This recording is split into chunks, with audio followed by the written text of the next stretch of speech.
আমার থেকে 17 বছরের বড় একজন বিবাহিত লোকের সাথে আমার মামি আমাকে জোর করে বিয়েটা দিয়েছিল। আমার মামাও রাজি ছিল না। আমার মামার অবর্তমানেই আমার মামি আমাকে জোর করে বিয়েটা দেয়। আমার বাবা মা কেউই বেঁচে ছিল না। আমি যখন 10 বছর ছিলাম তখন আমার বাবা মা দুজনেই একসাথে দুনিয়া থেকে বিদায় নিই। সেই থেকেই আমি আমার মামা মামির কাছে মানুষ। আমার একটাই মামা ছিল। আমার দাদাবাড়ির কারোর সাথে আমাদের যোগাযোগ ছিল না। আমার বাবা দুনিয়া থেকে বিদায় নেওয়ার পরে আমার দাদা দাদি আমার সাথে কোনো যোগাযোগ রাখেনি। আমার মামা আমাকে অনেক ভালোবাসতো, আর ওদিকে আমার মামি আমাকে দেখতেই পারতো না। আমাকে যে আমার মামা তাদের বাসায় এনে রেখেছে এটা আমার মামি কখনো সহ্য করতে পারেনি। আমার মামা ব্যবসা করতো। সেই ব্যবসায়িক সূত্রে প্রায় দেশের বাইরে থাকতো। এরকম হঠাৎ করে আমার মামা একদিন দেশের বাইরে ছিল। হুট করে আমার মামি বাসায় ওই লোকটাকে এনে কাজে ডেকে আমাদের বিয়ে দিয়ে দিয়েছে। মামা দেশে আসার পর দেখলো আমার বিয়ে হয়ে গেছে, আমি আমার শ্বশুর বাড়িতে। মামা তখনই আমার শ্বশুর বাড়িতে গিয়ে আমাকে নিয়ে আসতে চাইলো। আমি মামাকে বললাম, মামা যা হবার হয়ে গেছে, কিছুই করার নেই এখন। যার সাথে আমার বিয়ে হয়েছে সে আমার স্বামী, তার সঙ্গেই আমি বাকিটা জীবন কাটাতে চাই। তা আমার স্বামীর আগের ঘরে একটা ছেলে আর একটা মেয়ে ছিল। ছোট মেয়ে যখন জন্ম নেয় তখন তার স্ত্রী এই দুনিয়া থেকে বিদায় নেয়। ছোট মেয়ের বয়স মাত্র 4 মাস। ওকে দেখার মতন কেউ ছিল না। আমার যে শাশুড়ি তার অনেক বয়স হয়ে গেছে, সে ওকে দেখতে পারবে না। বাচ্চার জন্য মূলত আমাকে বিয়েটা করা। যেদিন আমার বাসর রাত সেদিন আমার স্বামী আমাকে বলল, আমি বিয়ে করেছি শুধুমাত্র আমার 2 সন্তানের জন্য।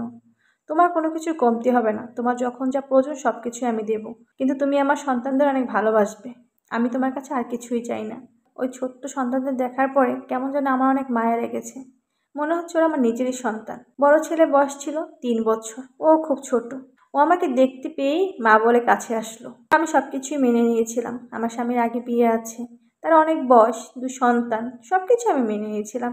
আল্লাহ আমার জন্য যা নির্ধারণ করে রেখেছে তাই হয়েছে। এতে আমার কিছু করার নাই। আলহামদুলিল্লাহ সব কিছুর জন্য। তা আমার স্বামী অনেক ভালো মানুষ, সে আমাকে অনেক ভালোবাসে। তো তারপর থেকে সন্তানদের আমি নিজের সন্তানের মতনই ভালোবাসি। তো আমার স্বামী আমাকে কখনোই অখুশি রাখেনি, কখনো আমার মন খারাপ রাখেনি। বাসার তেমন কোনো কাজও আমার করতে হতো না। বাসার সবসময়ের জন্য 2 জন মানুষ থাকতো। রান্নাবান্না আমার করতে হতো না। আমি শুধু বাচ্চাদের দেখাশোনা করতাম। মামার বাড়ি বসে আমি যে সুখটা না পাইছি, আমি আমার শ্বশুর বাড়ি আসার পর সব সুখ পেয়েছি। আমার শাশুড়ি আমাকে অনেক ভালোবাসে, একদম নিজের মেয়ের মতন। তো আমার শ্বশুর বাড়ির সবাই আমাকে অনেক বেশি ভালোবাসে, অনেক বেশি সম্মান করে। তো আলহামদুলিল্লাহ দেখতে দেখতে আমাদের বিবাহিত জীবনে 6 বছর পূর্ণ হয়ে গেছে।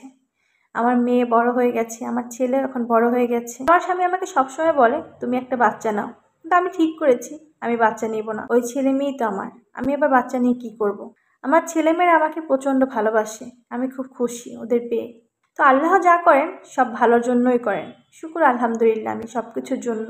এই কাহিনীর সঙ্গে আমার জীবনের কোনো মিল নেই, এটা সম্পূর্ণই একটি গল্প মাত্র।